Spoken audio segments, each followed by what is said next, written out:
बबूसा और राजादेव भाग 4। नीना आई। हाथ में 5 लाख के नोटों का लिफाफा था। अर्जुन भारद्वाज के साथ वो रूम में पहुंची और नोटों को अपने सूटकेस में रख दिया। अर्जुन गहरी सोचों में डूबा दिखा। तुमने पैसा अपने सूटकेस में क्यों रखा? अर्जुन क्या उठा। आदत डाल रही हूँ सर। किस बात की? आपका पैसा गहना संभाल कर रखने की। इस मामले में आप पूरे लापरवाह हैं। तुम्हारी शादी होने वाली है, बेहतर है कि तुम अपने बारे में सोचो। मेरी शादी? किससे सर? नीना की आंखें चमक उठी। ये अपनी माँ से पूछना। सर, नीना ने गहरी सांस ली। वो गधा पता नहीं कब समझेगा कि मैं उसे चाहती हूँ। उस गधे को साफ साफ कहो कि तुम उससे शादी करना चाहती हो। कभी नहीं। क्यों? मैं तो इस बात का इंतज़ार कर रही हूँ कि वो मुझसे शादी को कहे। मेरा उससे कुछ कहना ठीक नहीं। नीना ने शांत स्वर में कहा। मैंने शादी करनी है तो उससे भी तो करनी है, उसने भी तो करनी है। लड्डू तो दोनों ही खाएंगे, फिर मैं क्यों खाऊं? अर्जुन भारद्वाज मुस्कुरा पड़ा। मैं देवराज चौहान वाले मामले पर सोच रही हूँ। ये बहुत अजीब मामला है। कोई अजीब नहीं है। मुझे तो लगता है कि ताशा और बबूसा आपस में मिले हुए हैं। बबूसा प्लान के मुताबिक अपनी चाल चलकर देवराज चौहान के पास आ पहुंचा और उसके दिमाग में सदूर ग्रह की कहानी डालने लगा कि वो तब उसका सेवक हुआ करता था जब वो उस ग्रह का राजा देव था। इस मामले में ज़्यादा उलझन नहीं है। वैसे तो मैं बबूसा से ही बात करके यह मामला निपटा लूँगा। उसी से रानी ताशा के बारे में जानकारी मिल जाएगी। बबूसा काबू में नहीं आया तो ताशा को ढूंढना पड़ेगा। देखते हैं कि आगे क्या हो पाता है। तो आप क्या करेंगे सर? कल देवराज चौहान से मिलूंगा।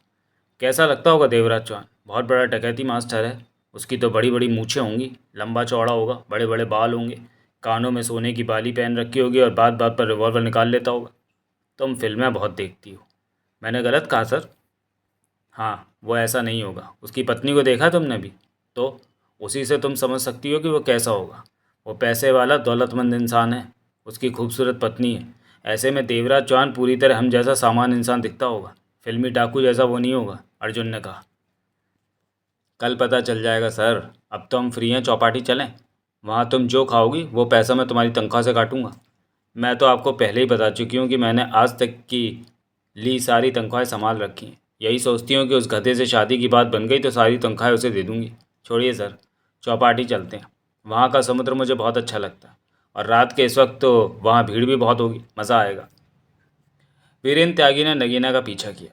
त्यागी के दिमाग में नगीना की कई बातें घूम रही थी कि कोई ताशा नाम की लड़की देवराज चौहान को पहले जन्म का अपना पति कह रही थी और कहती थी कि वो दूसरे ग्रह से आई है देवराज चौहान को ले जाने के लिए। त्यागी को यह सब बकवास लगा कि ऐसा भी कभी हो सकता है, परंतु सब कुछ सुनकर इस मामले में उसकी दिलचस्पी जाग उठी थी कि आखिर मामला क्या है। ये तो वो समझ गया था कि देवराज चौहान की पत्नी नगीना ने दिल्ली से किसी प्राइवेट जासूस को बुलाकर उसकी सेवाएं ली हैं और उसका नाम अर्जुन भारद्वाज है। त्यागी ने पहली बार जाना था कि देवराज चौहान ने शादी कर रखी है और नगीना को भी उसने पहली बार देखा था। जो भी हो, इस मामले को टटोलने की उसने सोच ली थी। नगीना का पीछा करके वीरेंद्र त्यागी ने देवराज चौहान का बंगला देख लिया, परंतु ये जानने के लिए कि यह बंगला सच में देवराज चौहान का ही है, इसके लिए वो गेट के पास ही अंधेरे में जम गया। थोड़ी देर के बाद उसने जगमोहन को कार पर बाहर निकलते देखा तो समझ गया कि देवराज चौहान यहीं रहता है। वो तब अपनी कार के पास पहुंचा और वहां से चल पड़ा। चेहरे पर सोचें नाच रही थी और उसका शातिर दिमाग तेजी से दौड़ रहा था। देवराज चौहान का पूरा दिन सामान्य ढंग से बीता था। रानी ताशा का आज फ़ोन नहीं आया था। वैसे भी बबूसा ने देवराज चौहान का फ़ोन धरा को दे रखा था और उसे कह दिया था कि फ़ोन किसी भी हालत में देवराज चौहान को नहीं देना। देवराज चौहान ने फ़ोन मांगा भी नहीं। जगमोहन दोपहर 1 बजे तक लंच पैक कराकर लेता आया था और देवराज चौहान को बताया कि वो नगीना भाभी को सारा मामला बताया है। देवराज चौहान जानता था कि नगीना उसके पास आ जाएगी। बबूसा दिन भर बेचैनी से टहलता रहा, तो कभी धरा के पास जा बैठता तो कभी देवराज चौहान के पास चक्कर लगाता। इसी प्रकार दिन बीता था। शाम 6 बजे धरा ने कॉफ़ी बनाकर देवराज चौहान को दी, जबकि बबूसा कॉफ़ी के नाम पर बुरा सा मुंह बना लेता था कि वो कड़वी लगती है। धरा जब कॉफ़ी देने देवराज चौहान के पास गई तो देवराज चौहान ने उससे अपना फ़ोन ले लिया था। आज रानी ताशा का फ़ोन नहीं आया? जगवान देवराज चौहान से बोला। देवराज चौहान ने कुछ नहीं कहा। नगीना भाभी को अब तक आ जाना चाहिए था, जगमोहन पुनः बोला। भाभी को फ़ोन करता। रहने दो, नगीना रुकने वाली नहीं। देवराज चौहान कॉफ़ी के प्याले के साथ उठता हुआ बोला। किसी काम में व्यस्त होगी और वो पहुंचेगी ज़रूर। ना आना होता तो फ़ोन कर देती। देवराज चौहान बेडरूम से बाहर निकल गया। जगमोहन उसके साथ था। दोनों हॉल ड्राइंग रूम में पहुंचे जहां बबूसा और धरा मौजूद थे। तुम किस चिंता में हो? देवराज चौहान बबूसा का परेशान चेहरा देखकर कह उठा। रानी ताशा के बारे में सोच रहा हूँ कि आज उसने फ़ोन क्यों नहीं किया, बबूसा बोला। हो सकता है वो किसी और काम में व्यस्त हो। उसे और कोई काम नहीं सिवाय राजा देव के, बबूसा क्या उठा। उसका फ़ोन न करना मुझे शंका में डाल रहा है कि वो कोई और हरकत करने की ना सोच रही हो। कैसी हरकत? कहीं उसने यहाँ का पता जान लिया हो और वह यहाँ आने की तैयारी में लगी हो। बबूसा के शब्द सुनते ही देवराज चौहान और जगमोहन की नजरें मिली। मुझे रानी ताशा का कोई डर नहीं है, बेशक वो यहाँ आ पहुँचे, देवराज चौहान ने कहा। ऐसा मत कहिए राजा देव, वो बहुत चालाक है। महापंडित की शक्तियाँ उसका साथ दे रही हैं, वो आप पर भारी पड़ेगी। हमने देखा है वो वक्त जब रानी ताशा से आपके फ़ोन पर बात की थी और आप उसी में खो गए थे। बबूसा सही कहता है, जगमोहन गंभीर स्वर में बोला। बबूसा, धरा बोली, हम देवराज चौहान को कहीं छिपा देते हैं ताकि। मैं ऐसा नहीं करूँगा, देवराज चौहान ने दृढ़ स्वर में कहा। मैं छिपने वाला नहीं, छिपने से कोई फ़ायदा भी नहीं होगा, बबूसा ने गर्दन हिलाकर कहा। महापंडित की शक्तियाँ रानी ताशा को वहाँ तक पहुँचा देंगी जहाँ पर भी राजा देव मौजूद होंगे। तुम रानी ताशा की ताकत नहीं समझ रही हो। ये बताओ कि देवराज चौहान रानी ताशा से कैसे निपट सकता है। किसी तरह से भी नहीं, बबूसा ने धरा को देखा। राजा देव रानी ताशा के सामने बेहद कमज़ोर पड़ जाएंगे। बात सिर्फ रानी ताशा की नहीं है, महापंडित की शक्तियों की है। दगाबाज महापंडित रानी ताशा का साथ देने में लगा है। मैं राजा देव से उसे सज़ा ज़रूर दिलवाऊंगा। बबूसा का चेहरा गुस्से से भर गया। वो सोचता है कि राजा देव को उस जन्म का कुछ याद नहीं, ऐसे में वो जो कुछ भी कर ले, परंतु वक्त ज़रूर बदलेगा। राजा देव को सब कुछ याद आएगा। रानी ताशा ने जो धोखा दिया उसके बारे में राजा देव को याद आ जाएगा। तब राजा देव किसी को छोड़ेंगे नहीं। तब मुझे कुछ भी याद नहीं, देवराज चौहान ने कहा। याद आ जाएगा राजा देव, रानी ताशा को देखने के बाद आपको याद आने लगेगा। तो रानी ताशा को कैसे देखा जाए, जगमोहन बोला। वो आएगी, जल्दी आएगी। रानी ताशा तो खुद बेकरार होगी आपको देखने के लिए राजा देव। तुम कहते हो कि महापंडित की शक्तियाँ रानी ताशा को रास्ता दिखा रही हैं, तो रानी ताशा फ़ोन पर क्यों पता पूछती है कि देवराज चौहान कहाँ रहता है। महापंडित उसे क्यों नहीं बता देता कि महापंडित क्या खेल खेलता है, इसका आभास नहीं हो पाता। वो अपनी बनाई मशीनों पर बहुत भरोसा करता है। मशीनें ही उसे आने वाले वक्त के बारे में बताती हैं, उसके बाद ही वो अपने कामों की दिशा तय करता है। परंतु उसे इस बात की परेशानी अवश्य हो रही होगी कि रानी ताशा बहुत दूर पृथ्वी ग्रह पर मौजूद है। दोनों ग्रहों की दूरी उसके कामों में अड़चन पैदा कर रही होगी, लेकिन वो इतना बड़ा ज्ञानी है कि इस दूरी पर भी काबू पा लेगा। बबूसा गंभीर था। महापंडित ने मुझे कभी भी पसंद नहीं किया, परंतु राजा देव की वजह से वो सीधे सीधे मुझ पर उंगली भी तो नहीं उठा पाया। उसे सबसे बड़ी दिक्कत ये होती है कि हर जन्म में मैं उसकी बहन से ही क्यों ब्याह कर लेता हूँ। महापंडित की बहन, धरा बोली। हाँ, सोमारा नाम है उसका। हर जन्म में वही मेरी पत्नी बनती है, परंतु ये बात महापंडित को कभी पसंद नहीं है। इस बार वो अवश्य इसी ग्रह पर मुझे खत्म कर देना चाहेगा कि मैं हमेशा के लिए उसकी बहन से दूर हो जाऊँ। महापंडित की चालों में बहुत बातें भरी होती हैं। बबूसा को जैसे सोमारा की याद आ गई। सोमारा अच्छी है, वो मुझे समझती है कि मेरे मन में क्या है। उसकी यही बात मुझे अच्छी लगती है। वो कभी भी मुझे दुखी नहीं रहने देती। वो मेरे से झगड़ा करती है, परंतु प्यार भी बहुत करती है। लेकिन इस जन्म में सोमारा से मुलाकात नहीं हो पाई क्योंकि वो सदूर पर है, और मेरा जन्म होते ही पोपा मुझे टोबू जाति में छोड़ गया था। पर वो मुझे ज़रूर याद करती होगी। एक वही है जो मुझे समझ सकती है। वो जानती है कि राजा देव के लिए तो मैं अपनी जान भी दे सकता हूँ। बात अब की है कि अब हम क्या करें, जगमोहन ने कहा। हमें रानी ताशा के आने का इंतज़ार करना है, बबूसा बोला। वो कभी भी यहाँ राजा देव के पास पहुँच सकती है। जिस ताकतवर सोमात को वो अपने साथ लाएगी, मुझे सिर्फ उसकी चिंता है। महापंडित ने कहा है कि उसकी मौत नहीं हो सकती। उसका कोई अंग कटेगा या घायल होगा तो शरीर फौरन भरपाई कर देगा और कटा अंग फिर विकसित हो जाएगा, घाव तुरंत भर जाएगा। मैं इसी सोच में रहता हूँ कि सोमात की मौत क्यों नहीं होगी। महापंडित ने आखिर उसे किस तरह बनाया है। ये कैसे संभव है कि कोई मरे ही नहीं। तुमने जो बिना हथियार के बारे में बताया था, जो सामने वाले को राख कर देता है। सोमात उससे तो मर सकता है। जोबिना से कोई नहीं बच सकता, परंतु वो मेरे पास नहीं है। जोबिना रानी ताशा के साथ आए लोगों के पास होगा। उसे वो मुझे नहीं लेने देंगे। मैंने ऐसी कोई कोशिश की तो वो जोबिना मुझ पर चला देंगे। तुम तो ताकतवर हो, उन्हें धरा ने कहना चाहा। जोबिना के सामने कोई ताकत नहीं चलती। जोबिना मुझ पर इस्तेमाल करेंगे तो मैं राख बन जाऊंगा। बबूसा का चेहरा कठोर होता चला गया। रानी ताशा से राजा देव को बचाने के लिए मुझे बहुत कुछ करना पड़ेगा। मेरी वजह से तुम परेशान हुए पड़े हो, देवराज चौहान बोला। ये आप क्या कह रहे हैं राजा देव? मेरा तो काम ही आपकी सेवा करना है। कितने जन्मों के बाद मुझे फिर आपकी सेवा करने का मौका मिला है।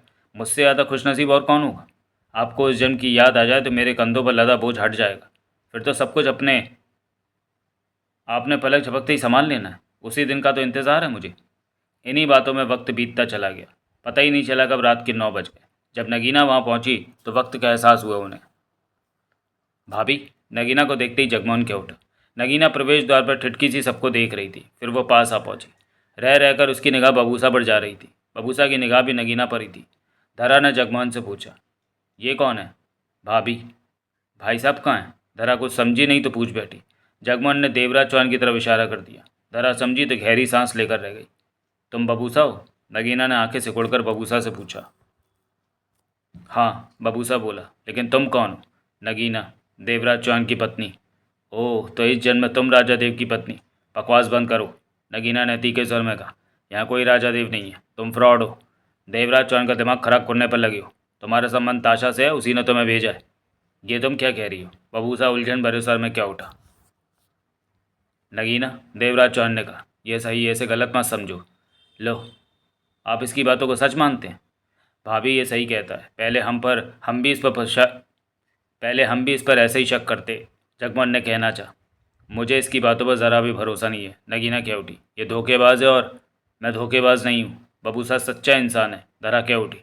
कोई दूसरे ग्रह से नहीं आया। बबूसा और ताशा मिलकर कोई चाल खेल रहे हैं कि देवराज चौहान का पैसा हड़प सकें। नगीना ने बबूसा को तेज़ नज़रों से घूरते हुए कहा, मैंने इस सारे मामले की छानबीन के लिए प्राइवेट जासूस को हायर किया है। वो कल आएगा, वही अब इस सारे मामले को देखेगा।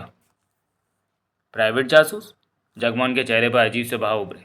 तुम किस प्राइवेट जासूस की बात कर रही हो? देवराज चौहान क्या उठा। अर्जुन भारद्वाज, नगीना बोली। दिल्ली में सुपर डिटेक्टिव के नाम से करोल बाग में एजेंसी है। मैंने उसे मुंबई बुला लिया। सब कुछ जानने के बाद वो ये मानने को तैयार नहीं कि यह कोई दूसरे ग्रह का मामला है। देवराज चौहान और जगमोहन की नज़रें मिली।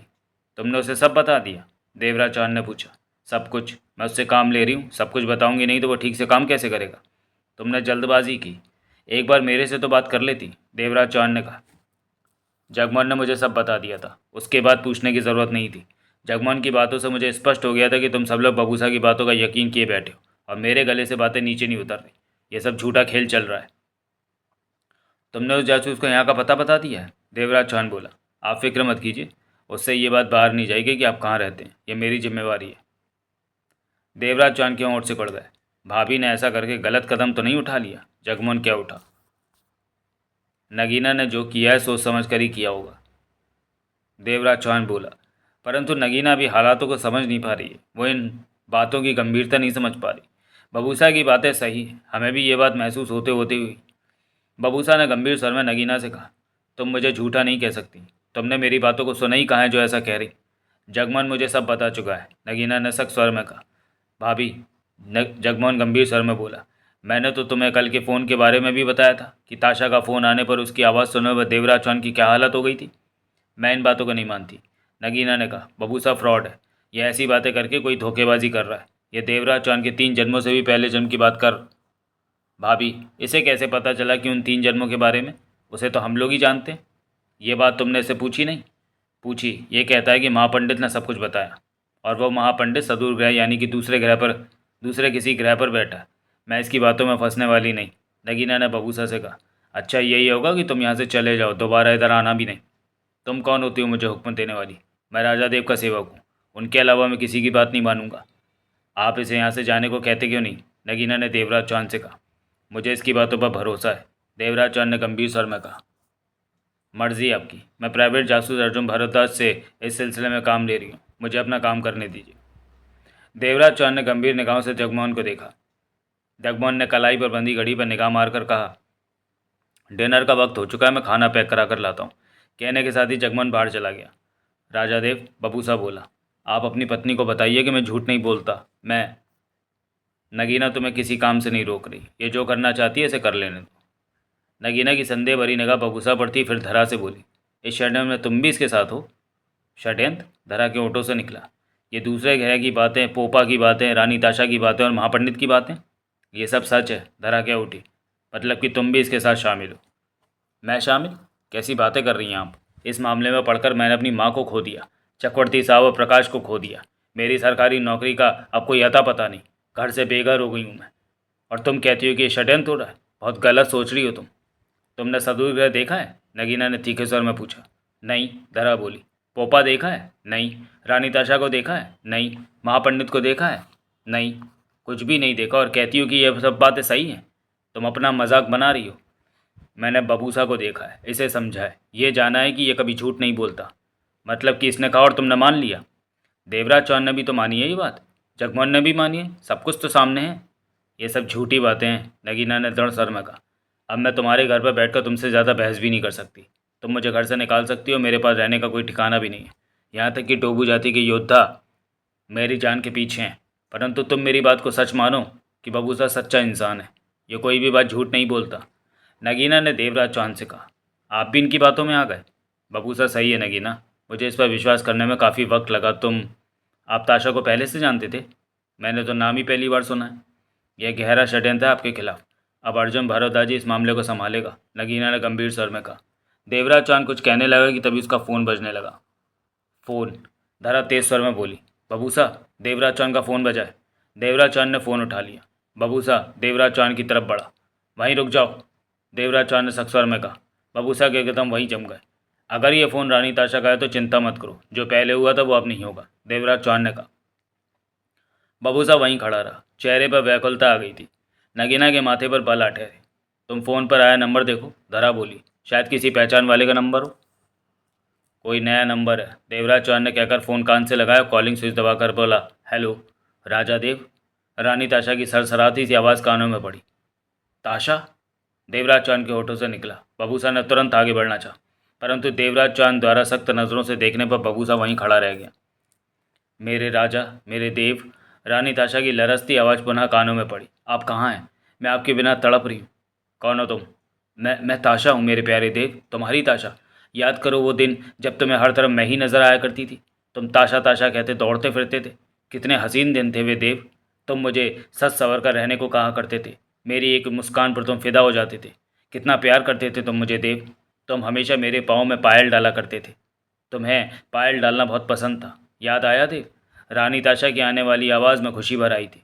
मुझे वो दिन कभी भी नहीं भूलते, जब किले के पीछे जोगता यानी आमों के बाग से तुम कच्चे जोगता यानी आम तोड़कर दूर से फेंक कर मुझ पर मारा करते थे। एक बार तो तुम्हारा फेंका जोगता मेरी आँख पर लग गया था। आँख सूज गई। तुम रोने लगी कि तुमने मुझे मार दिया। जब तक आँख ठीक नहीं हुई उतने तुम मेरे पास ही बैठे रहे। तुम मुझे कितना प्यार करते थे। अपनी ताशा को कैसे भूल सकते हो? मैं वही ताशा हूँ जिस पर तुम जान दिया करते थे। याद करो देव, मैं वही ताशा हूँ जिसके बिना तुम कभी चैन की नींद नहीं ले पाते थे। मुझे पिता के पास भी नहीं जाने देते थे। मेरे प्यारे देव, मैंने तुमसे मिलने की चाह में 3 जन्म काट लिए। महापंडित ने पहले ही बता दिया था कि मैं इस जन्म में तुमसे मिल पाऊंगी। इसी आस के सहारे मैं जन्म काटती रही। तुम तो मुझसे ऐसे दूर हो कि तरस गई हूँ तुम्हें देखने को। मेरे देव, अपनी ताशा को पहचानो, मेरी आवाज़ को पहचानो। मैं वही ताशा। देवराज चौहान के होठों से निकला। मैं तुम्हें पहचान गया हूँ। नहीं, ओ मुझे याद क्यों नहीं आता कि तुम कौन हो। तुम्हारी आवाज़ मुझे याद आ रही है। मैंने पहले कहीं सुन रखी है। मैं ताशा हूँ देव। उधर से ताशा का सर भर्रा उठा। तुम मुझे पहचानते क्यों नहीं? पहचान रहा हूँ। तुम ताशा हो। ताशा, ये मैंने कहाँ ये सुना है नाम। देवराज चौहान अब बातों में खोने लगा था। उसके चेहरे के भाव भी नरम पड़ने लगे थे। तुम ताशा हो। तुम्हारी ताशा देव, ताशा। तुम्हें सदूर ग्रह भी याद नहीं आ रहा जहाँ के तुम राजा हो। महापंडित ने मुझे बताया कि पृथ्वी ग्रह पर तुम साधारण से चोर हो। ये तुम कैसी ज़िंदगी जी रहे हो देव? मैं तुम्हें वापस ले जाने आई हूँ। क्या तुम मेरे साथ सदूर ग्रह पर चलोगे देव? वो तो तुम्हारा पसंदीदा ग्रह है। वहाँ मैं हूँ, राजपाट है, ऐशो आराम है। तुमने ग्रहों पर घूमने के लिए पोपा यानी अंतरिक्ष यान बनाया था। मैं उसी में बैठकर पृथ्वी तक पहुँची हूँ। हम पोपा में अंतरिक्ष की सैर किया करेंगे देव। तुम्हें एक खबर बताऊँ कि जम्बरा ने एक और पोपा बना लिया है तुम्हारे पोपा को देखकर। वो भी चाहता है कि तुम्हारी सेवा करे। जम्बरा? देवराज चौहान के होठों से निकला। तभी बबूसा तेजी से आगे बढ़ा, परंतु नगीना ने फौरन हाथ उठाकर उसे रोक दिया। बबूसा ने सख्त निगाहों से नगीना को देखा तो नगीना उसके पास पहुंचकर बोली, मुझे देखने दो कि क्या होता है। राजा देव रानी ताशा के बस में जाते जा रहे हैं, बबूसा ने बेचैनी से कहा। वही तो मुझे देखना है, नगीना ने तीखे स्वर में बबूसा से कहा। मैं तुम्हारी बात क्यों मानूं? मैं तो राजा देव का सेवक। खबरदार जो आगे बढ़े। नगीना गुस्से से कह उठी।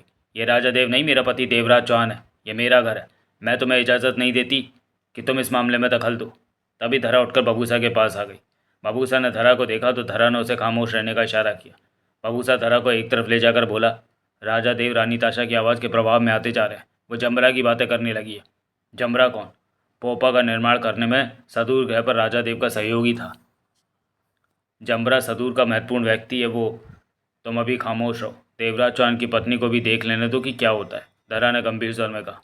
बबूसा बेचैनी से देवराज चौहान को देखने लगा। वही जमरा। रानी ताशा की आवाज़ देवराज चौहान के कानों में पड़ रही थी। जैसे तुम बताते रहते थे कि पोपा कैसे बनाना है, किन किन चीज़ों का निर्माण करना है। तुम्हारे कहने पर वो काम किया करता था। तुम्हें याद है राजा देव, एक बार मैं घोड़े से गिर गई थी तो तुम मुझे बाहों में उठाकर किले पर ले गए थे। तुमने ही मेरे घावों पर दवा लगाई थी। तब तुम्हारी आंखों में आंसू थे कि तुम्हारी ताशा को तकलीफ हो गई, जबकि मैं तुम्हारा हाल देखकर हंस रही थी। मेरे देव, मैं तुम्हारे बिना नहीं जी सकती। महापंडित ने अपनी बातों से मुझे सहारा दे रखा, वरना मैं तो महापंडित से कह भी देती कि मेरा जन्म अब दोबारा न कराए। परंतु महापंडित मुझे कहता रहा कि उसकी मशीनें बता रही हैं कि मेरी मुलाकात होगी आपसे। आप जिंदा हैं। मैंने जो गलती की उसके लिए 3 जन्मों तक तड़पी हूँ और इस चौथे जन्म में भी तड़प रही हूँ, पर अब आपके करीब आ पहुँची हूँ। देव, तुम्हारी ताशा आ गई है। तुम्हें तो खुश हो जाना चाहिए मेरी तरह। मेरे साथ वापस सदुर ग्रह पर चलोगे ना देव? हाँ हाँ, ज़रूर चलूँगा ताशा। मैं तुम्हारे साथ कहीं भी चलूँगा। देवराज चौहान का स्वर अब बदलने लगा था। नगीना के होंठ भिज गए।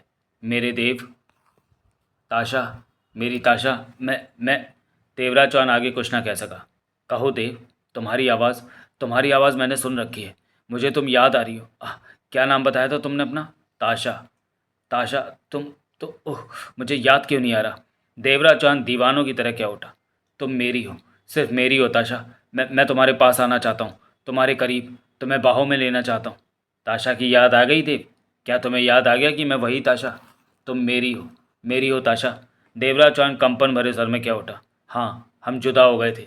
तुम कहाँ हो ताशा? मेरे पास क्यों नहीं आ जाती? तुम्हारे बिना मेरा दिल भी नहीं लग रहा। आ जाओ ताशा, मेरे पास आ जाओ। मेरे प्यारे देव, उधर से ताशा का सर भर्रा उठा। ये सुनने के लिए तो मैं कब से तड़प रही थी। तुम्हारे बिना एक एक पल मुझ पर भारी पड़ता है, वक्त कटता ही नहीं। कितना तड़पी हूँ मैं। मेरी बाहों में आ जाओ ताशा। जब तक बबूसा तुम्हारे पास है नहीं आ सकती, वो हमें मिलने नहीं देगा।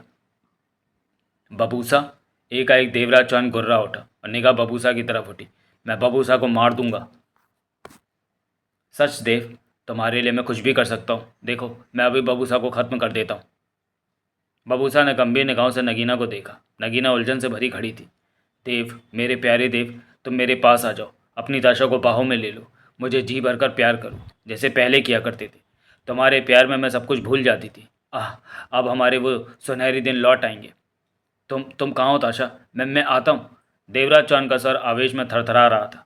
मैं सी व्यू पर होटल में ठहरी और तुम्हारा इंतज़ार कर रही। तभी नगीना देवराज चौहान के पास आ पहुंची। देवराज चौहान ने अजनबी जैसी निगाहों से नगीना को देखा। आप फ़ोन बंद कर दो। नगीना क्या उठी। ये किसकी आवाज़ है? उधर से रानी ताशा ने एकाएक पूछा। ये मेरी पत्नी है नगीना। देवराज चौहान ने फ़ोन पर कहा। पर मैं तुम्हारा हूँ ताशा, तुम मेरी हो। मैं तुम्हारे पास सी व्यू पर्ल होटल में आ रहा हूँ। मैं भी तुम्हारे बिना नहीं रह सकता। मैं ताशा आ रहा हूँ। जल्दी से आ जाओ मेरे प्यारे देव। पर बबूसा तुम्हें नहीं आने देगा, वो तुम्हें रोकेगा। मैं बबूसा को मार दूंगा। देवराज चौहान ने दांत पीस कर कहा। मैं अभी उसे। तभी नगीना ने झपट्टा मारा और फ़ोन छीन लिया देवराज चौहान से। तुमने मेरा फ़ोन छीन लिया? देवराज चौहान एक झटके से उठा और नगीना पर झपट पड़ा। नगीना को शायद ऐसी आशा नहीं थी। देवराज चौहान के क्रोध से दांत पीसते नगीना का गला दोनों हाथों में दबा लिया। मैं ताशा से बात कर रहा था, वो मेरा इंतज़ार कर रही है। तुमने मेरा फ़ोन ले लिया। मैं तुम्हें मार दूंगा। मैं नगीना का गला दबने से उसका चेहरा लाल होने लगा। पलक झपकते ही बबूसा पास पहुंचा और घूसे के रूप में मध्यम वेग से देवराज चौहान की कनपटी पर हाथ दे मारा। देवराज चौहान के हाथ नगीना के गले से हट गए। वो लहरा कर नीचे गिरने को हुआ कि बबूसा ने फौरन उसे संभाला और उठाकर पास ही के लंबे सोफे पर लिटा दिया। बेहोश हो चुका था देवराज चौहान। नगीना सन्न सी खड़ी थी, हाथ से अपने गले को रगड़ रही थी। नजरें देवराज चौहान पर थी। तुम ठीक हो? पास पहुंचकर धरा क्या उठी।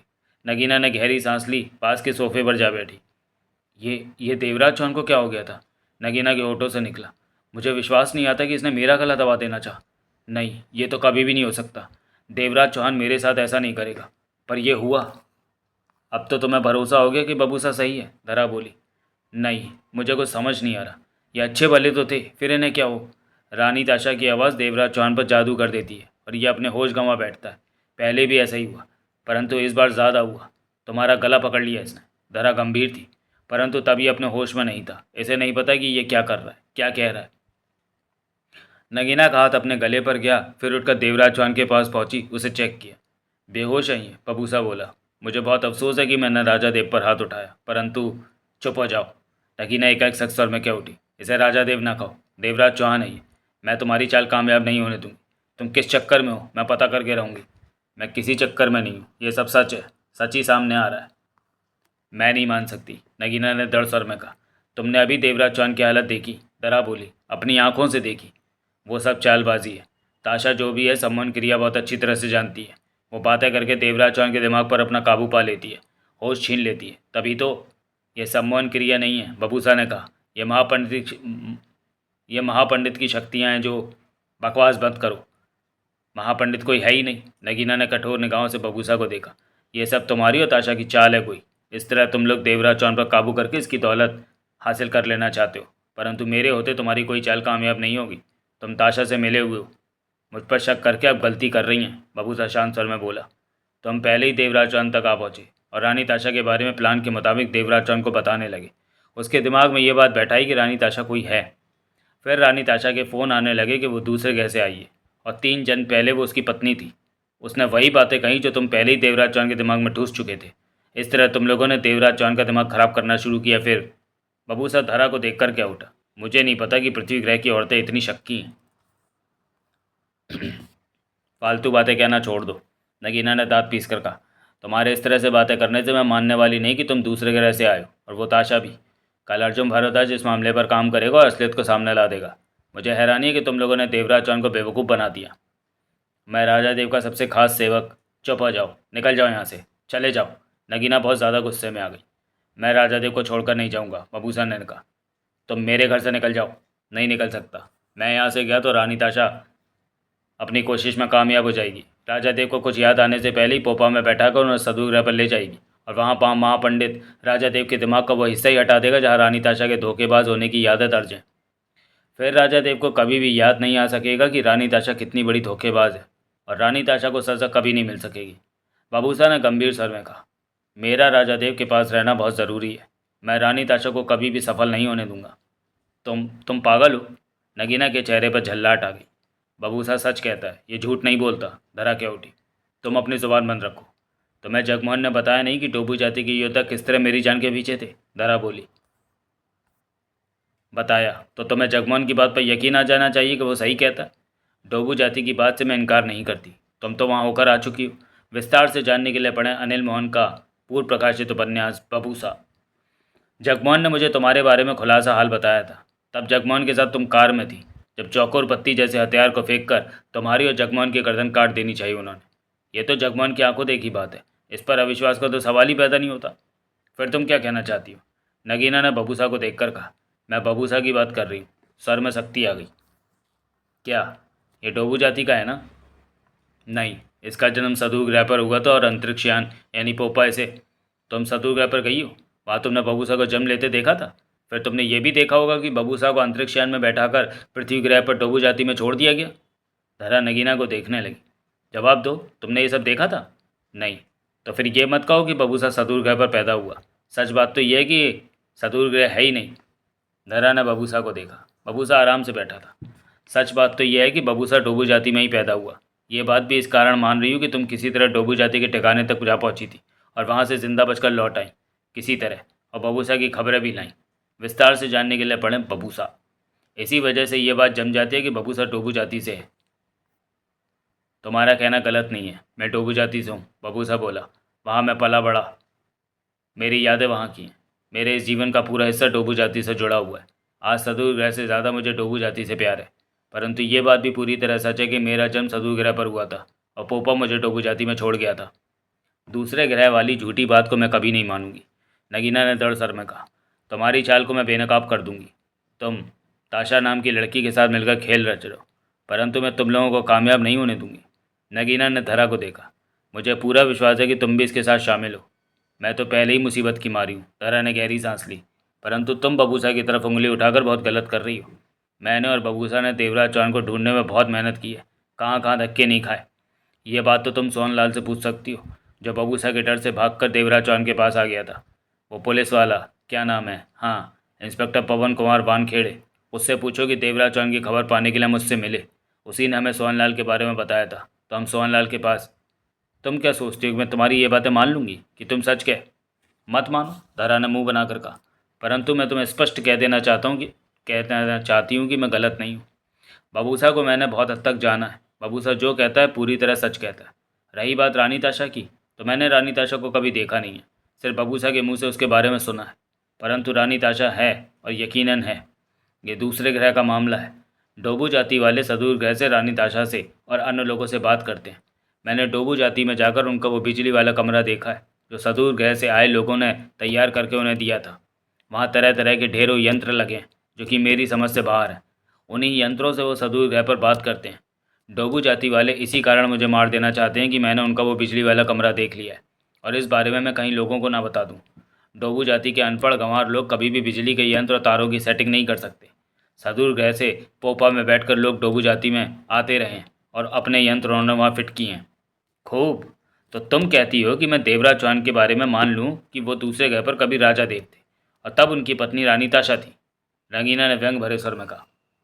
मत मानो, आने वाला वक्त तुम्हें इस बात का एहसास जरूर कराएगा, धरा ने दृढ़ स्वर में कहा।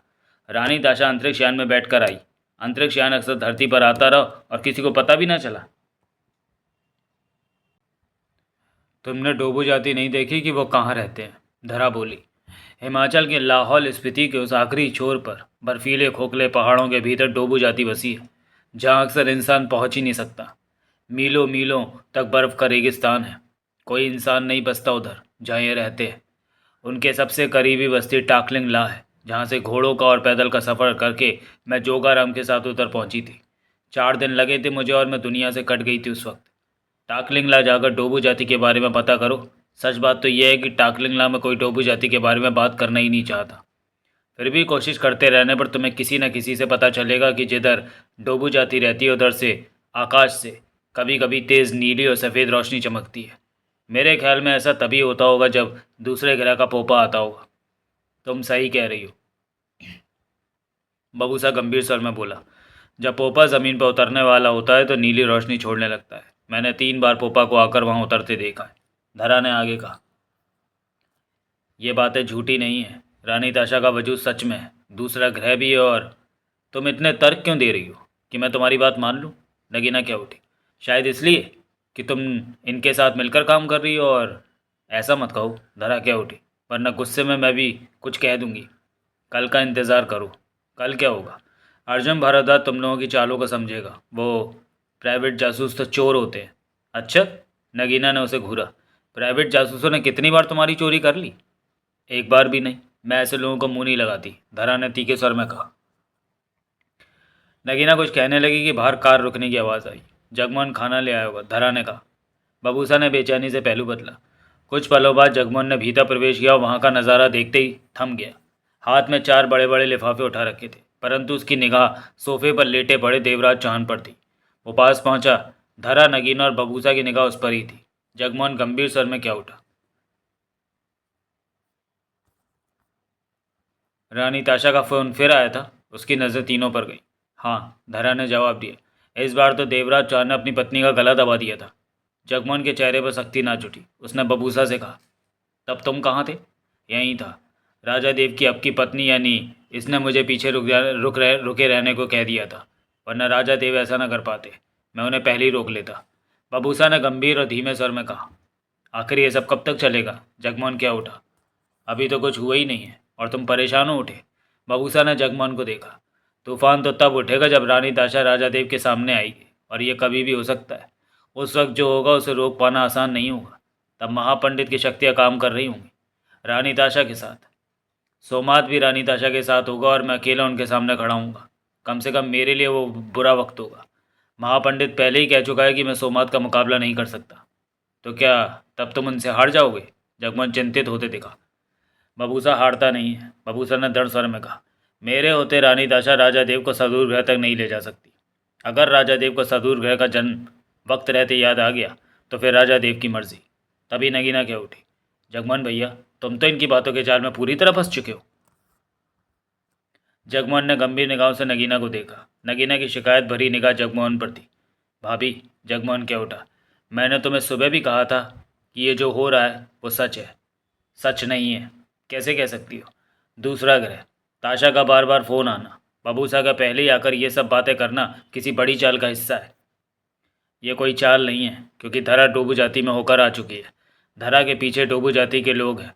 उस दिन मैं धरा के साथ ही था जब चौकोर पत्ती जैसे हथियार से हम पर हमला किया गया। हम मरते मरते बचे थे। मैं बबूसा और रानी ताशा की बात कर रही हूँ। ये दोनों फ्रॉड हैं। इनकी बातें विश्वास के काबिल नहीं। भाभी, तुमने अभी देवराज चौहान का हाल देखा था जब उसने ताशा से फ़ोन पर बात की, जगमोहन ने कहा। ताशा ने आवाज़ के सम्मान में फंसा लिया था देवराज चौहान को। वो सम्मान की विद्या जानती, ये नहीं समझेगी, बबूसा बोला। ये समझना ही नहीं चाहती। बबूसा की बात पर ध्यान न देकर जगमोहन बोला, सम्मान से किसी पर काबू पाया जा सकता है, परंतु उससे किसी पर हमला नहीं कराया जा सकता है। हमला?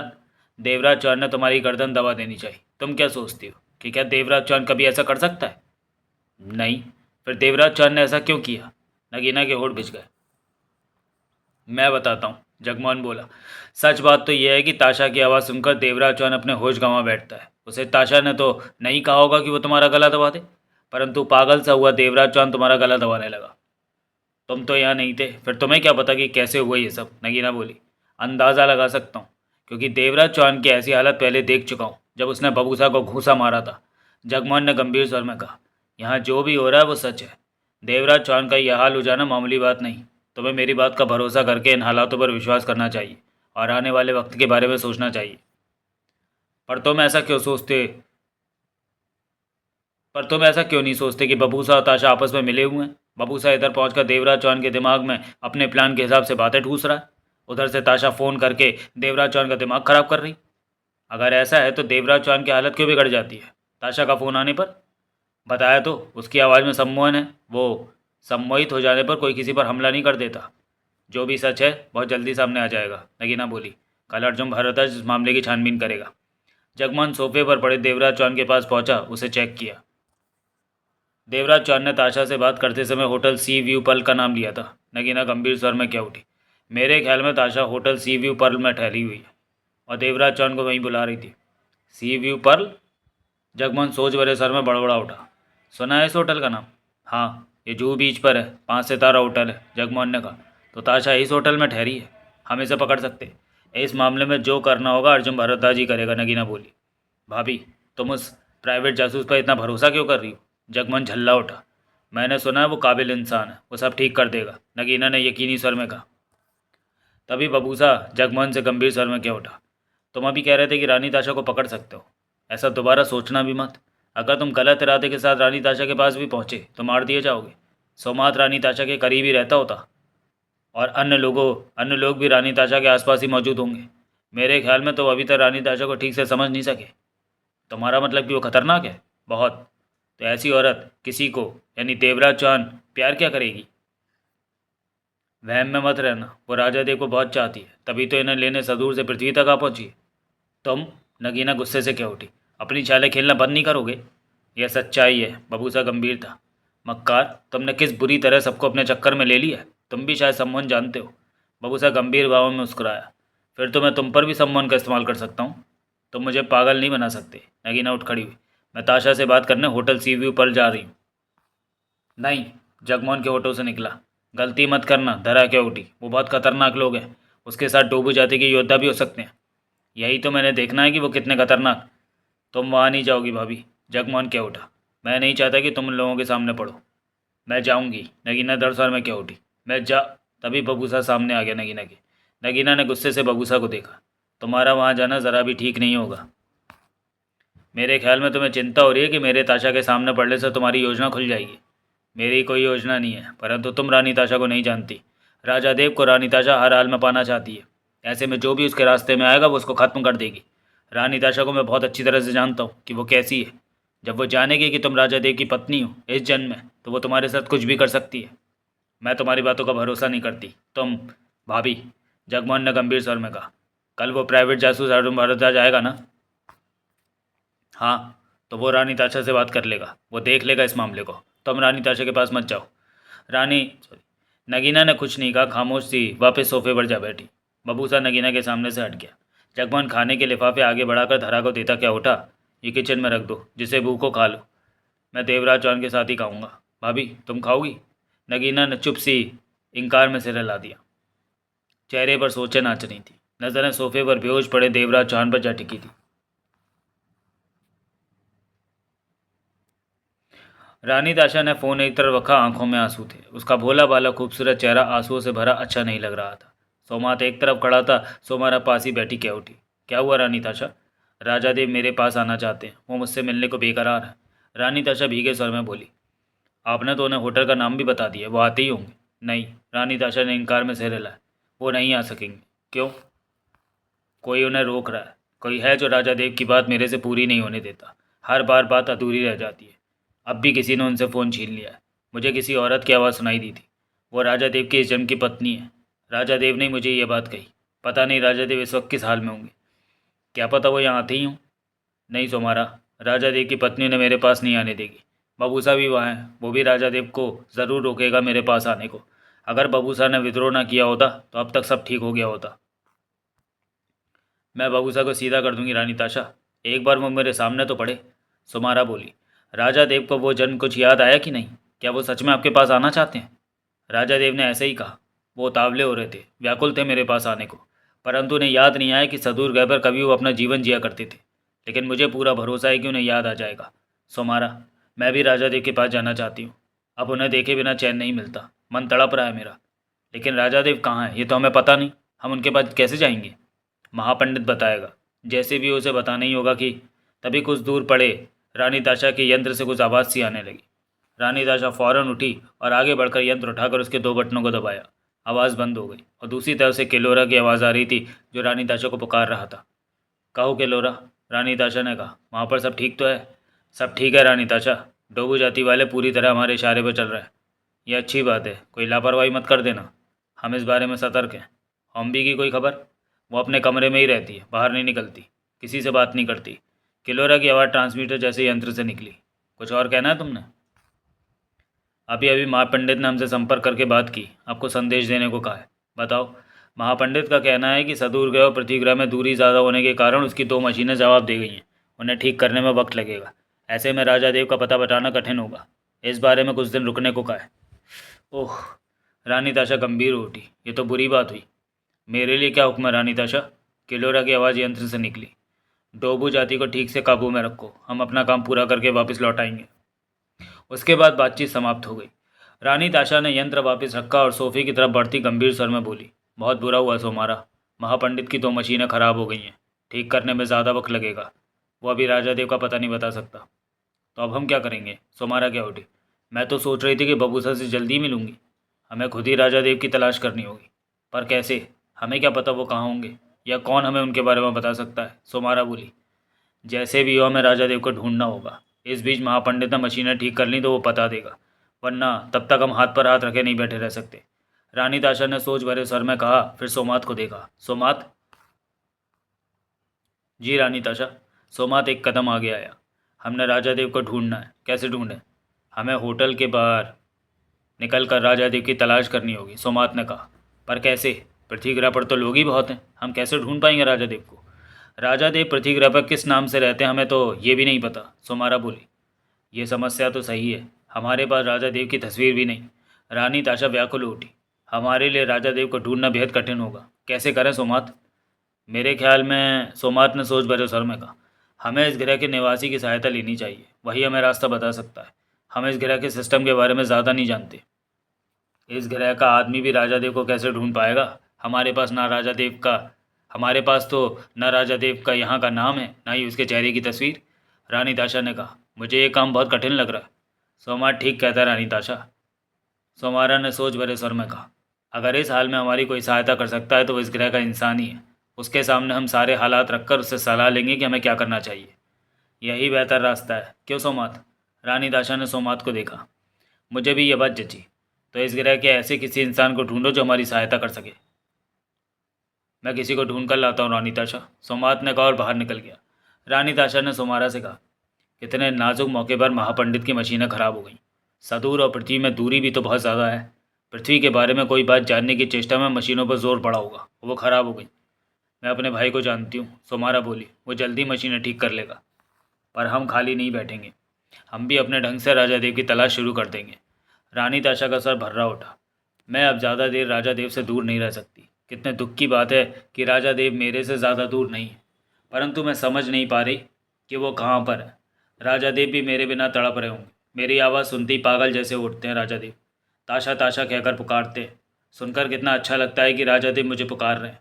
रानी ताशा की आंखें आंसुओं से भर आईं। देव, मेरे प्यारे, मुझे अपनी बाहों में ले लो। तुम्हारा बहुत इंतज़ार किया मैंने, अब रहा नहीं जाता। विजय बेदी ने जब से रानी ताशा को देखा था तभी से रानी ताशा पर नज़र रखे हुए था, परंतु तब से रानी ताशा उसे नज़र नहीं आई थी। वो होटल के कमरे में ऐसी बंद हुई कि बाहर नहीं निकली थी। बेदी मनी मन उसकी सुंदरता का कायल हो चुका था, परंतु उसे सुंदरता से ज़्यादा मतलब नहीं था। उसे तो इस बात से मतलब था कि वो पैसे वाली है। अगर उससे किसी तरह बात हो जाए तो सिर में फंसी गोली निकलवाने के लिए डॉक्टर वधावन से ऑपरेशन करा सकता है, पैसे वसूल सकता है इससे। विजय बेदी सोच रहा था कि कैसे वो उस औरत से मुलाकात करे कि वो उसे अपने पास बैठा ले, उसे नोट दे दे। तरह तरह के प्लान सोच रहा था और होटल में ही जमा हुआ था। किराए पर ले रखे कमरे में सिर्फ कपड़े बदलने जाता था। इस वक्त वो होटल की तीसरी मंजिल पर रानी ताशा वाले कमरे के सामने से निकल रहा था। कमरे का दरवाज़ा बंद था। कुछ आगे जाकर वो फिर वापस आया कि तभी कमरे का दरवाज़ा खुलते और सोमात को बाहर निकलते देखा। उसने दरवाज़ा बंद कर दिया और गैलरी में आगे बढ़ गया। बेदी ने सोमात को फ़ौरन पहचाना। उस दिन इसे भी रानी ताशा के साथ देखा था। बेदी के दिमाग में घूमती कई योजनाओं में से एक योजना ने उछाल मारी और तेजी से सोमात के पीछे चलता उसके पास पहुंच गया और जेब से पैकेट निकालता मुस्कुराकर बोला, सर आपके पास लाइटर होगा? सोमात ने ठिठक कर बेदी को देखा। बेदी खुलकर मुस्कुराया, सोमात को देखता रहा। क्या बोला तुमने? लाइटर। विजय बेदी पैकेट से सिगरेट निकालकर होठों पर लगाता क्या उठा। सोमात ने उसके होठों के बीच फंसी सिगरेट को ध्यान से देखा, फिर क्या उठा, मैं नहीं जानता लाइटर क्या होता है। लाइटर नहीं जानते आप? बेदी अजीब से अंदाज में मुस्कुराया, नहीं। आप मजाक कर रहे हैं? बेदी हौले से हंस पड़ा। चलिए नीचे चलते हैं, आप भी तो नीचे ही जा रहे थे। लिफ्ट पास ही में थी, दोनों वहाँ पहुँचे, लिफ्ट खड़ी मिली। वो भीतर सवार हुए और बेदी ने ग्राउंड फ्लोर का बटन दबा दिया। लिफ्ट नीचे सरकने लगी। बेदी ने सिगरेट पैकेट में डाली कि सोमात बोला, तुम इस ग्रह पर क्या करते हो? ग्रह पर? विजय बेदी ने ना समझने वाली निगाहों से सोमात को देखा। पृथ्वी ग्रह पर। बेदी हचकचाकर सोमात को देखने लगा। क्या मैंने कुछ गलत कह दिया? सोमात शांत स्वर में बोला। तुम मुझसे पूछ रहे हो कि मैं पृथ्वी ग्रह पर क्या करता हूँ? बेदी क्या उठा। हाँ, तुम्हारी बात में पृथ्वी ग्रह का क्या मतलब हुआ? क्या तुम किसी दूसरे ग्रह से आए हो? सोमात चुप रहा। लिफ्ट नीचे पहुंची और दरवाज़ा खुल गया। दोनों बाहर निकले। यहाँ ज़्यादा रौनक दिख रही थी। वे दोनों एक तरफ बढ़ गए। विजय बेदी क्या उठा। अगर फुर्सत हो तो कॉफ़ी ले लेते हैं। मैं कॉफ़ी नहीं पीता। विस्की तो लेते होगे? विस्की? वो क्या होता है? सोमात चलते चलते बोला। कमाल है, तुम दारू नहीं जानते? बेदी ने अजीब से स्वर में कहा। दारू क्या होती है? दारू भी नहीं जानते? बेदी ने मुस्कुराकर सोमात के चेहरे पर नज़र मारी। लगता है मजाक करना तुम्हारी आदत है, चलो कुछ खा लेते। मैं कुछ भी नहीं खाता। खाते तुम नहीं, पीते तुम नहीं, फिर तुम जिंदा कैसे रहते हो? मेरी बैटरी मुझे जीवन देती है। बैटरी? हाँ, वो मेरे भीतर लगी है। मान गए, तुम तो पहुँचे हुए लगते हो। सामने लॉबी दिखी तो सोमात ने कहा, चलो वहाँ बैठकर बातें करते हैं। लॉबी में? हाँ हाँ, वहीं बैठते हैं। दोनों लॉबी के सोफों पर जा बैठे। तुम क्या करते हो? विजय बेदी ने सोमात को देखा। अब तो मैंने अपना सवाल ठीक ढंग से पूछा। हाँ, बेदी मुस्कुराया। तुम मजाक करने वाले इंसान हो। वैसे मैं तो ऐश करता हूँ। ऐश? हाँ, खाता पीता हूँ, मज़े करता हूँ, मेरे पास बहुत पैसा है, ख़त्म नहीं होता। समझ गया। क्या तुम मेरी सहायता करोगे? सोमात ने पूछा। सहायता? एक आदमी को ढूंढना है, परंतु उसका नाम पता नहीं मालूम। नाम पता नहीं मालूम और ढूंढना है, ये कैसे हो सकता है बिना नाम पते के? ये तुम्हें पता होगा कि इस ग्रह पर कैसे किसी को ढूंढा जा सकता है, सोमात ने कहा। विजय बेदी को लगा कि अच्छा मौका है उस औरत के करीब जाने का। ठीक है, मैं कोशिश करूँगा। उस आदमी की तस्वीर होगी? नहीं है, कुछ भी नहीं है, और एक आदमी को ढूंढना है। बेदी ने आध भाव से सोमात को देखा। तुम बताओ कि कैसे ढूंढा जाए। उसका नाम क्या है? उसका इस ग्रह का नाम नहीं पता। इस ग्रह का नाम नहीं पता? विजय बेदी ने उसे घूरा। तो दूसरे ग्रह का नाम क्या है? राजा देव। कौन सा ग्रह है तुम्हारा? बेदी ने उखड़े सर में पूछा। सदूर ग्रह। विजय बेदी सोमात को टकटकी बांधे देखने लगा। उस आदमी को ढूंढना है, नाम पता नहीं मालूम, उसकी तस्वीर भी नहीं है, कुछ भी नहीं है, और उसे ढूंढना है। विजय बेदी क्या उठा। ये काम तो कठिन है, और तुम दूसरे ग्रह का उसका नाम बता रहे हो, राजा देव। वैसे ये ग्रह है कहाँ पर? सोमात ने उंगली ऊपर की। बेदी ने छत को देखा, फिर सोमात को देखा। मेरे से मजाक करना बंद करो, सीधी तरह कहो कि बात क्या है, बेदी बोला। क्या मेरी बात समझ नहीं आई? सोमात ने पूछा। समझ कर भी समझ नहीं आई, बेदी ने हाथ हिलाया। तुम्हारे दूसरे ग्रह की बात तो ज़रा भी समझ नहीं आई। तुम मेरा कहा काम करने को तैयार हो? तैयार तो हूँ, पर समझ में नहीं आया कि काम क्या है। मेरे साथ चलो, रानी ताशा तुम्हें समझा देगी जो तुम्हारी समझ में नहीं आ रहा। रानी ताशा? बेदी का दिल धड़का। उस औरत का खूबसूरत चेहरा आंखों के सामने नाचा। वो कौन है? सदूर ग्रह की रानी है। वो ग्रह जो ऊपर है? हाँ। क्या तुम रानी ताशा से इस बारे में बात करना पसंद करोगे? क्यों नहीं? अपनी खुशी पर काबू पाकर बेदी ने सामान्य स्वर में कहा। मेरे साथ चलो, सोमात कहते हुए खड़ा हुआ। बेदी भी उठा। जानते हुए भी पूछा, रानी ताशा कहाँ पर है? इसी होटल के एक कमरे में। क्या वो भी तुम्हारी तरह ही बातें करती है? ग्रह की बातें या कुछ खाती पीती नहीं या? रानी ताशा खाती है, कॉफ़ी भी पीती है, सोमात ने कहा। दारू भी? दारू होती क्या है? उसे पीने से सिर पर नशा सवार हो जाता है।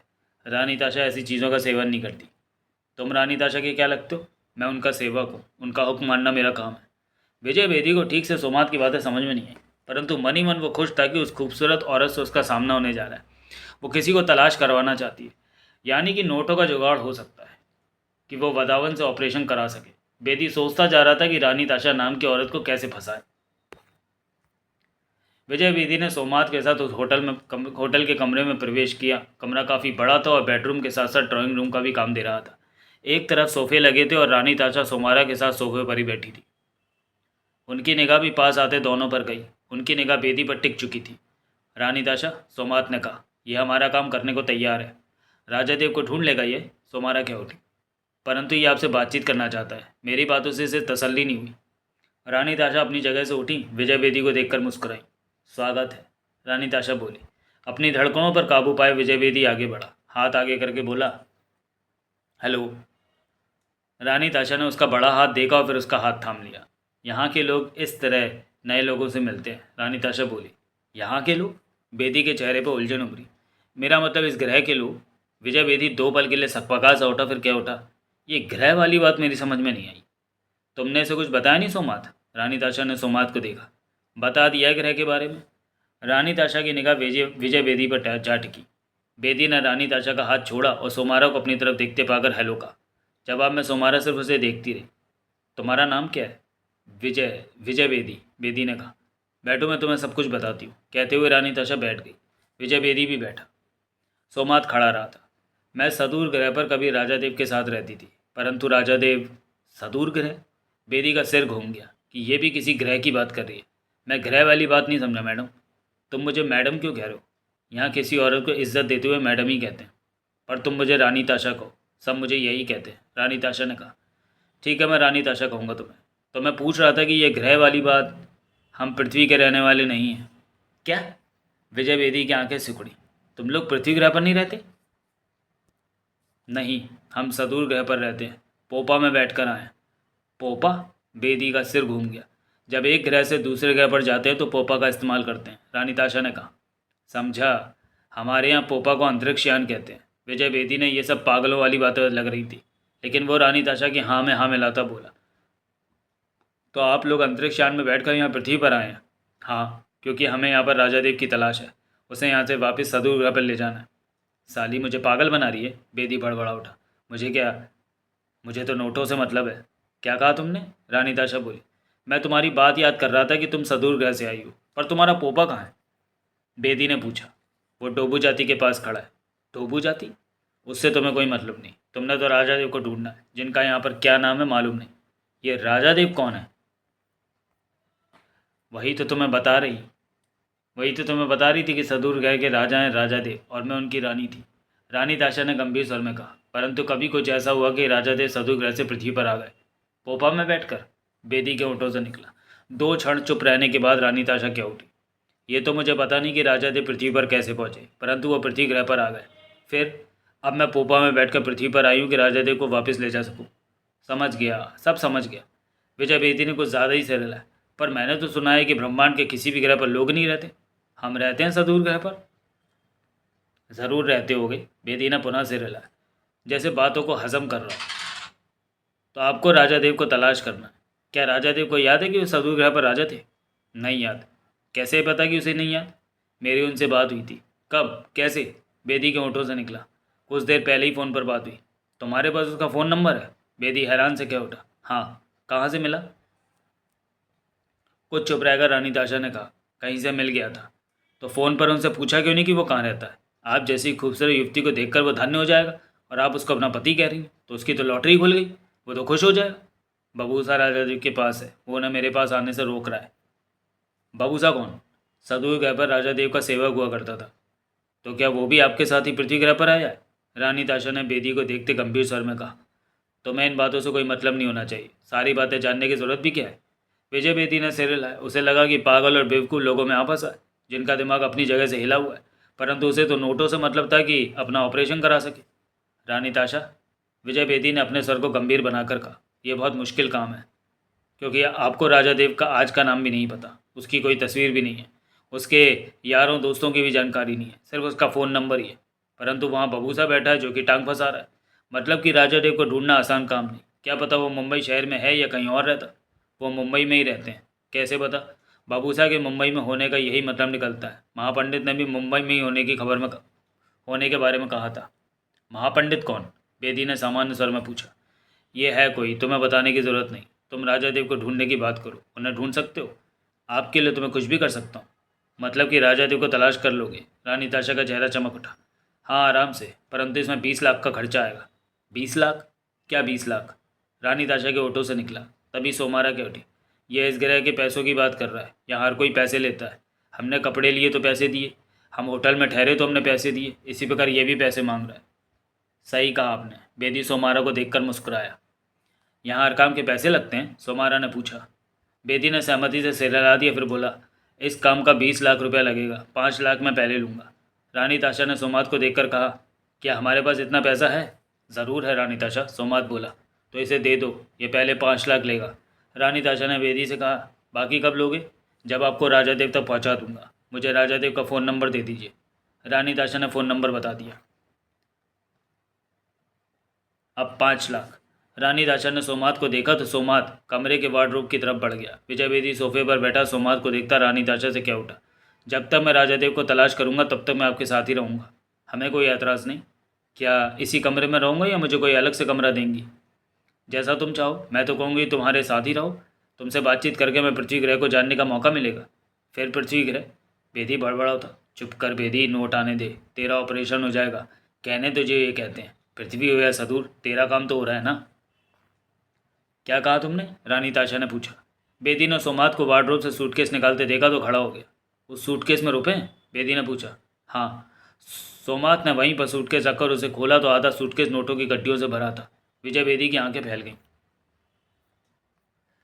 ये नोट रानी ताशा को डोबू जाति के ठिकाने पर से ही मिले थे। पहाड़ों में मिले कीमती पत्थर यानी हीरे बेचकर ओमारू रुपया अपने पास रखकर जाति के लोगों की ज़रूरत का सामान अपने लोगों से आसपास के कस्बों से मंगाया करता था।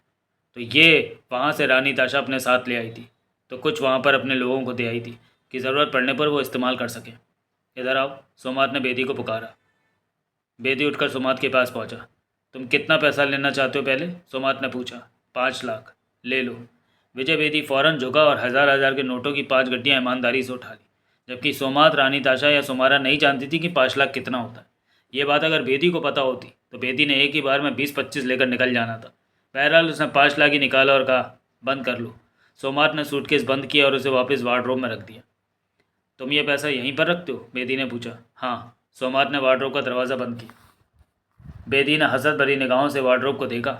अब तुम कैसे ढूंढोगे राजा देव को? रानी ताशा ने पूछा। बेदी नोटों की गड्डियाँ थामे रानी ताशा के पास आ पहुंचा। मैं थोड़ी देर में वापस आता हूँ, विजय बेदी ने कहा। कहाँ जा रहे हो? रानी ताशा ने पूछा। ये पैसा रखना, उसके बाद राजा देव को।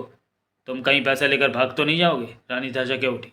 विजय बेदी की निगाह वार्डरोब की तरफ उठी और फिर रानी ताशा से मुस्कुराकर बोला, भागने का मेरा कोई इरादा नहीं है। मैं बहुत ईमानदार बंदा हूँ। आने वाले वक्त में आप समझ जाएंगी बेदी को।